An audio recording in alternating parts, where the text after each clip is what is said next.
मित्रों नमस्कार। SPG blogger YouTube channel पर सभी मित्रों का हार्दिक रूप से पुनः एक बार स्वागत है। आज के वीडियो के इस भाग में पुनः एक बार नागवंश नागराजवंश से संबंधित ही कुछ वार्तालाप करना चाहते हैं। वंश परंपरा अति प्राचीन है। अब यहाँ पर थोड़ा सा हम बात करना चाहते हैं कि वीडियो के कमेंट के माध्यम से पिछली बार नागवंश के संदर्भ में हमारे एक मित्र ने प्रश्न पूछा कि जिस तरह से सूर्यवंश चंद्रवंश क्षत्रियों का विवरण प्राप्त होता है पुराणों से, लेकिन नागवंश का क्षत्रियों के रूप में विवरण नहीं प्राप्त होता है, नहीं मिलता है। इस विषय पर कुछ जानकारी आप दें। तो हम यहाँ पर ये कहना चाहते हैं कि जहाँ तक पुराणों की और प्राचीन साहित्य की जहाँ पर बात आती है तो उसमें जो हमें जानकारी मिलती है वो वंश और राजवंश और वंश परंपरा की ही अति प्राचीन जानकारी मिलती है। जैसे सूर्यवंश हुआ, इक्ष्वाक वंश हुआ, रघुवंश हुआ, चंद्रवंश, ऋषि वंश, अग्निवंश और असुर वंश, दैत्य वंश, राक्षस वंश, इसी तरह से नागवंश, इस प्रकार की हमें जानकारी मिलती है। आगे भी इसी क्रम में अगर देखा जाए तो तुर्वस, द्रुह, यदुवंश, बृहदत्त वंश, पुनर्वा, पुरंजय और देखें, और अगर इतिहास में हम देखते हैं तो है वंश, शिशुनाग वंश, हर्यक वंश, नंद वंश, मौर्य वंश, शुंग वंश, कंड वंश, गुप्त वंश, ये सभी भारतीय राजवंश की ही तो श्रेणी में आते हैं ना। और अपने अपने कालखंड में सभी ने प्रजा का प्रतिनिधित्व किया, सभी ने अपना साम्राज्य स्थापित किया और साम्राज्य चलाया। लेकिन उसमें आप अगर देखेंगे, गहराई से भी देखेंगे, तो आपको क्षत्रिय ठाकुर जैसे आधुनिक शब्दों की सीमा में इनको नहीं बांधा गया है। इस प्रकार के शब्दों का प्रयोग वहाँ पर नहीं किया गया है। ये इसी तरह का प्रतिनिधित्व करने वाले अति प्राचीन नागवंश है। इसकी कितनी शाखाओं ने कहाँ कहाँ पर राज्य किया, उस बारे में आज इस वीडियो में हम बात करते हैं। तो जिन वंशों ने समाज का प्रतिनिधित्व किया वह राजवंश ही कहलाए। उन्हें वंश परंपरा के अंतर्गत रखा गया हमारे पुराणों और साहित्य में। उन्हें ही कालांतर में आगे चल करके जब आधुनिक काल या युग शुरू हुआ तो उन्हें क्षत्रिय भी माना गया, ठाकुर भी माना गया, राजपूत भी माना गया और अन्य शब्दों का भी संबोधन उन्हें प्राप्त हुआ। लेकिन वे सभी के सभी वंश अपने आप में एक विशिष्ट स्थान रखते थे। विशिष्ट साम्राज्य उन्होंने स्थापित किए और विशेष उन्होंने दर्जा हासिल किया और पुराणों और साहित्य में उनका बहुत विशेष महत्व है और ऊंचा स्थान है। अतः एक वंश के रूप में या राजवंश के रूप में हम यहाँ पर नागवंश की विवेचना कर सकते हैं।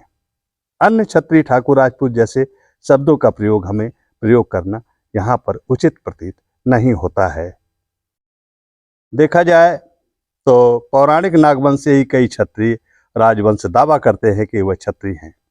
इस तरह सूर्यवंशी, चंद्रवंशी, अग्निवंशी के साथ नागवंशी भारत के वर्ण व्यवस्था में क्षत्रिय वर्ग का एक बड़ा हिस्सा माना जाता है। इस वर्ग में शामिल प्रमुख सदस्य के बारे में जानकारी होती है। छोटा नागपुर की बात हम ले लेते हैं तो नागवंशी जो वहाँ पर जिन्होंने अपना साम्राज्य चलाया, जो राज्य कायम किया, उसमें वो खोखरा सरदार जात को माना गया। फणी मुकुट राय राजवंश के पहले राजा माने गए, जो पौराणिक रूप से पुंडरीक नागा की संतान होने का दावा करते हैं। इसी प्रकार से अगर आगे उनके विषय में जानने की अगर कोशिश की जाए तो उनकी जो राजधानी थी वो झारखंड के सुतियाम्बे में पहली से 30वीं शताब्दी के बीच में रही।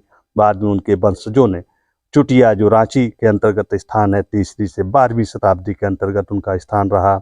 उसके बाद उनके वंशजों ने इसको खोखरागढ़ ले गए, 12वीं से 7वीं शताब्दी के बीच वहाँ पर रहा। फिर नवरत्नगढ़ गए, फिर लालगढ़, पालकोट गए और फिर आखिरी में रातू में भी मतलब आखिरी तक इनका वहाँ पर राज्य कायम रहा। इन्हों की भाषा की अगर बात आती है तो इन्होंने नागपुरी और संस्कृत भाषा का प्रयोग किया और धार्मिक जहाँ उत्सव वगैरह माने जाते थे या सरकारी राजकाज का जो काम था उसमें संस्कृत और प्राकृत भाषा का ही प्रयोग किया गया। धर्म की बात अगर आती है तो हिंदू धर्म, शैव धर्म आदि का इन्होंने पालन किया।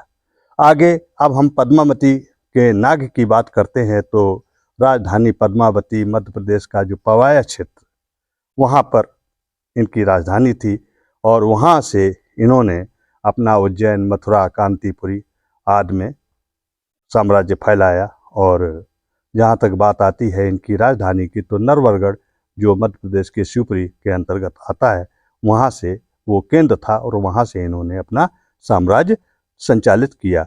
और भी हम बाकाटक राजवंश अभिलेखों में भी थोड़ी सी जानकारी अगर प्राप्त करते हैं तो जो ये पद्मावती के जो नाग लोग थे जिन्होंने ये नवा नाग के नाम से जो शासन किया, इन्हें भारशिव भी कहा गया। इनकी भाषा संस्कृत थी, प्राकृत थी और धर्म भी इनका शैव हिंदू धर्म ही इन्होंने पालन किया था। कि इनके शासनकाल की जहाँ तक बात आती है तो 3री सदी के शुरुआत में और 4वीं सदी के मध्य में इन्होंने शासन किया था। इनके पहले कुषाण साम्राज्य था और बाद में इनके गुप्त साम्राज्य का शासन हुआ। इसके बाद में हम विद्याताबी के नागा की बात करते हैं जो 2री शताब्दी ईसा पूर्व से 340 ईसा पूर्व के बीच उड़ीसा पर राज करने वाला ये वंश रहा। इसके बाद में इनकी भी भाषा संस्कृत और प्राकृत भाषा थी और धर्म इन्होंने जो है वो शैव धर्म को ही अपनाया। ये भी हिंदू धर्म को मानने वाला वंश था। कालाहांडी राज्य की अगर बात करते हैं तो भवानीपटना में इनकी राजधानी थी। इसी प्रकार से छिंदक नागा जो उड़ीसा और छत्तीसगढ़ में, चक्रकोटा मंडलात जो बस्तर, कोरापुर, कालाहांडी, ये सब जगह जो इनका राज था, वहाँ भी इस प्रकार से इनका राज्य साम्राज्य फैला हुआ था। नाग राजवंश में एक और वंश के विषय में पता चलता है, आलूपा राजवंश जो 2री शताब्दी ईसा पूर्व से 15वीं शताब्दी के बीच प्राचीन शासक, ये इसके जो थे कर्नाटक में इन्होंने राज्य अपना किया जो बहुत प्राचीन समय में थे। इनकी अगर वंशावली की बात करें तो ये पितृवंशी के बजाय मातृवंशी का इन्होंने पालन किया और अपनी मातृवंशी उत्पत्ति के कारण ये भी नागवंशी क्षत्रिय ही कहलाए। भाषा इनकी कन्नड़ थी, संस्कृत थी और धर्म जो था इनका शैववाद था और इन्हीं में से कुछ लोगों ने शक्तिवाद को भी माना और कुछ लोग इसमें जैन धर्म का भी पालन किया। इसके अलावा जहाँ तक नागवंश की बात आती है तो प्राचीन समय में किरात साम्राज्य जो हिमालय की तलहटी में या हिमालय क्षेत्र में फैला हुआ था, ये भी नागवंश से संबंधित ही बताया गया। और मल्ल साम्राज्य की बात आती है जो नेपाल क्षेत्र में फैला हुआ था, वो भी नागवंश से ही संबंधित बतलाया गया।